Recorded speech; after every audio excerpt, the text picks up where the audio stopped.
السلام عليكم ورحمة الله وبركاته. دي تاني مرة أعمل فيها الصينية دي يا جماعة، وناس انبهروا بيها جامد، ما كانوش مصدقين إنها جميلة بالشكل ده. يعني إيه صينية بطاطس بالسمك؟ طيب محو السنجاري بيتحط تحت منه بطاطس. الناس مستغربة. السنجاري بتاع أحسن مطاعم وأفخم مطاعم، وهو بيتعمل في الفرن، بيتحط تحت منه خلطة بطاطس وتتبيلة، وبتتشال عند التقديم أو عند الدليفري لما تكون هتروح لأصحابها. ده أنا شفته، وفي محل تبعنا لقيته بيعمل كده فعلا. صينية البطاطس بالسمك يا جماعة، دي طريقة من طرق المنزلة واسكندرية بصراحة وبورسعيد، وأنا كلتها في راس البر، كنت هناك معزومة مرة، لقيتهم عملوها جنب الأسماك، وبنعملها من صغرنا كده برضو في بلاد كتيرة يعني. البلط بالذات أجمل حاجة تتعمل في الصينية دي، مش أي سمك. صينية السمك بالبطاطس بيفضل إن هو يكون البلطي الكبير أو الوسط، مش سمك صغير. بننضف البلطي وننقعه بقى بالدقيق وطماطم وملح خفيف، ونديله غسلة نضيفة كده، ولو فيه برضو عصير ليمونة ونمسكه نغسله علشان زفرته، وننقعه شوية، وبعد كده بنغسله ونشطفه كويس قوي، وبنروح بعد كده نشوف هنعمل فيه ايه. كان في واحدة يا جماعة قالت لي بيغسل السمك بصابونة المواعين.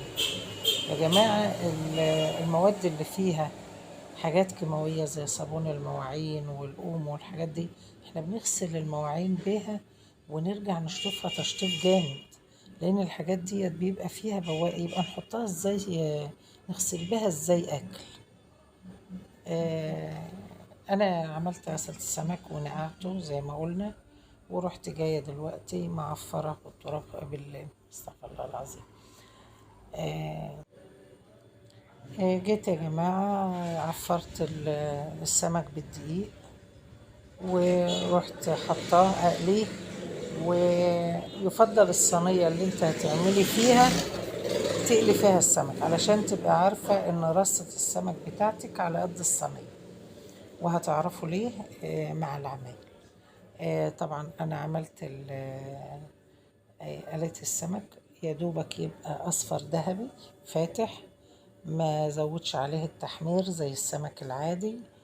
وبعد ما احمره، طبعا انا بكون مزودة الزيت برضو يا جماعة، علشان اكمل بيه.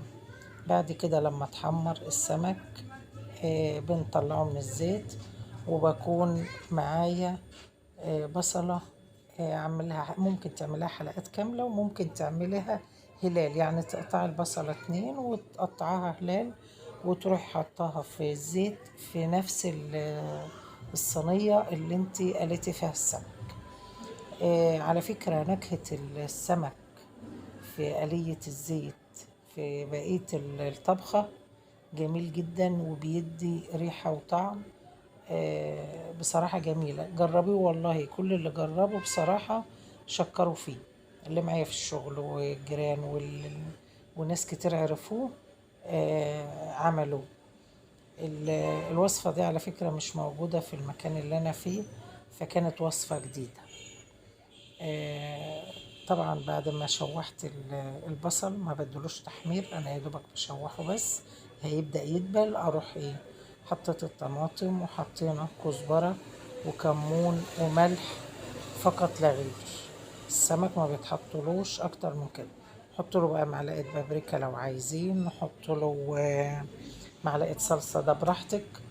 وبروح جاية مقطعة قرن شطة حامي عليه، لو انت مش عايزة شطة حامية حط شطة باردة، لو انت مش عايزة، مش مهم، عايزة تحطي شطة ناعمة ماشي. بروح جاية عندي البطاطس مقطعاها حلقات، بالسمك اللي انت عايزاه. لو عملتيها رقيقة هتستوي على طول، ما تقلقيش. لو عملتها تخينة تعملي حسابك، يعني سميكة شوية كده، تعملي حسابك ان انت تديها غلوة على البوتاجاز، غلوة واحدة، وتظبطي طبعا ملحك وحاجتك. ولو عايزة نص كوباية مية كمان تحطها بعد ما بياخد غلوة كده، على ما لون الطماطم الفاتح بس يروح. وبتروحي جاية رصة السمك بالطريقة اللي انت شايفاها ديت، يكون مش تغطسيه تتوهيه، انت تغطسيه يبقى يا دوبك كده ايه المرق عليه من فوق. وتروحي رصاه في الصينية بالطريقة اللي انت شايفاها ديت. ولو فيه اي زيت صارد من السمك ولا حاجة، نزليه عليها يا جماعة. صدقيني والله يا جماعة، البطاطس بتاعتها انتوا بتاكلوها احسن من السمك. آه، وبعد كده يا جماعة بندخلها الفرن بعد ما ياخد غلوة حوالي 5 دقايق بس على البوتاجاز.